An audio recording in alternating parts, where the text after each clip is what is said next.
২০০০ টাকা বিনিয়োগ করেই কি ৩০ বছরে ১ কোটি টাকার মালিক হওয়া সম্ভব? অনেকেরই ধারণা নিয়মিত সামান্য সঞ্চয় করলেই কোটিপতি হওয়া যায়, কিন্তু বাস্তব হিসাব বলছে শুধু সঞ্চয় নয়, প্রয়োজন সঠিক বিনিয়োগ কৌশলও। এসআইপি না পিপিএফ, কোন পথে বেশি লাভ? আর কিভাবে ২০০০ টাকা থেকে তৈরি হতে পারে কোটি টাকার ফান্ড? ভবিষ্যতের জন্য সঞ্চয় করতে চান? মাসে মাত্র ২০০০ টাকা বিনিয়োগ করতে পারবেন?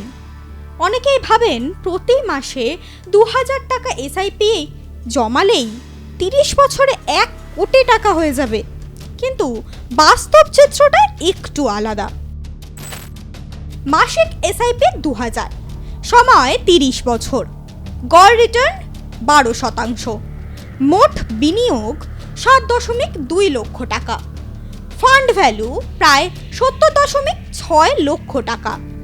অর্থাৎ ৩০ বছর ধরে প্রতি মাসে ২০০০ টাকা বিনিয়োগ করলেই ১ কোটি টাকা নয়, প্রায় ৭০ লক্ষ টাকার ফান্ড তৈরি হবে।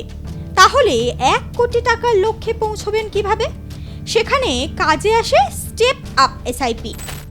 স্টেপ আপ এসআইপি প্রতি বছর এসআইপি বৃদ্ধি ১০%, শুরু ২০০০ টাকা মাসিক, সময় ৩০ বছর, সম্ভাব্য ফান্ড ১.৫ অর্থাৎ ১.৫ কোটিরও বেশি। অর্থাৎ প্রতি বছর আয় বাড়ার সঙ্গে সঙ্গে এসআইপির পরিমাণও যদি ১০% করে বাড়ানো যায়, তাহলে ৩০ বছর পরে ১ কোটির গণ্ডি সহজেই পার করা সম্ভব। এবার আসা যাক পিপিএফ এর কথায়। পিপিএফ মাসিক বিনিয়োগ ২০০০, বর্তমান সুদ ৭.১%, সরকারি গ্যারেন্টি। পিপিএফ নিরাপদ, এখানে মূলধন হারানোর ঝুঁকি নেই, কিন্তু রিটার্ন তুলনামূলক কম।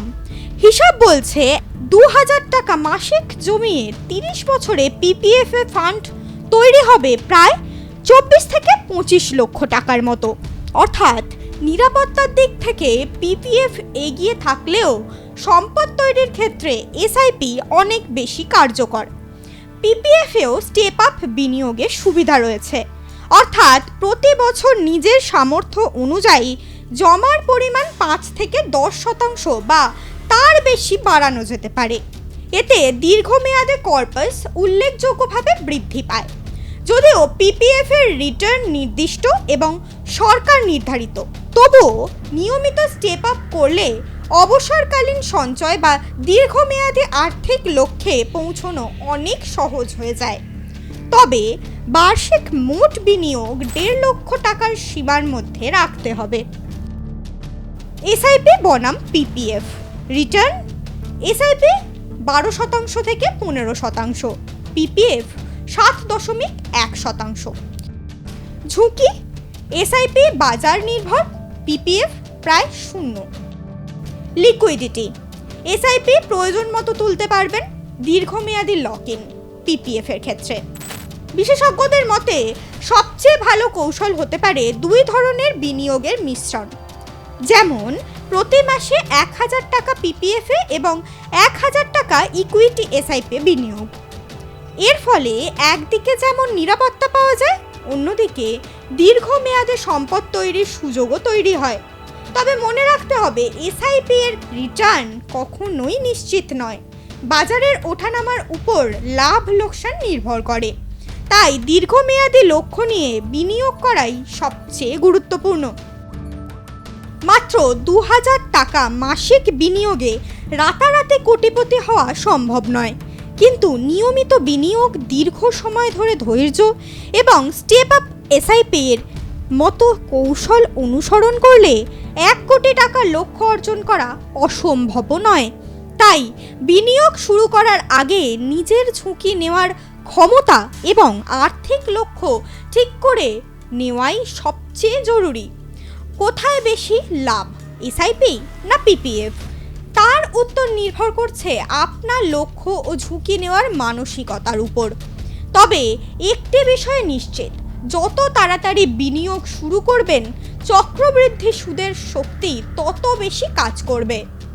ব্যুরো রিপোর্ট, আর প্লাস নিউজ।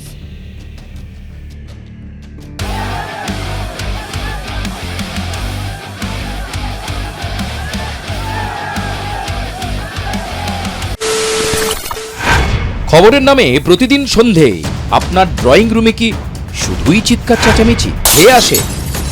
বিতর্কের নামে চলে গালাগালি আর কাদা ছোড়াছুড়ি। এবার সময় পরিবর্তনের, কারণ আমরা কান ফাটানো চিৎকারে বিশ্বাস করি না। আমরা বিশ্বাস করি খবরের সত্যতায়। আমরা কোনো পক্ষের হয়ে গলা ফাটাই না, আমরা সাধারণ মানুষের হয়ে প্রশ্ন তুলি। চিৎকার নয়, শুধু খবর হবে যেখানে বিতর্ক আছে কিন্তু কুৎসিত ঝগড়া নেই। সঠিক তথ্য, বিশ্বস্ত খবর। নজর রাখুন আর প্লাস নিউজে।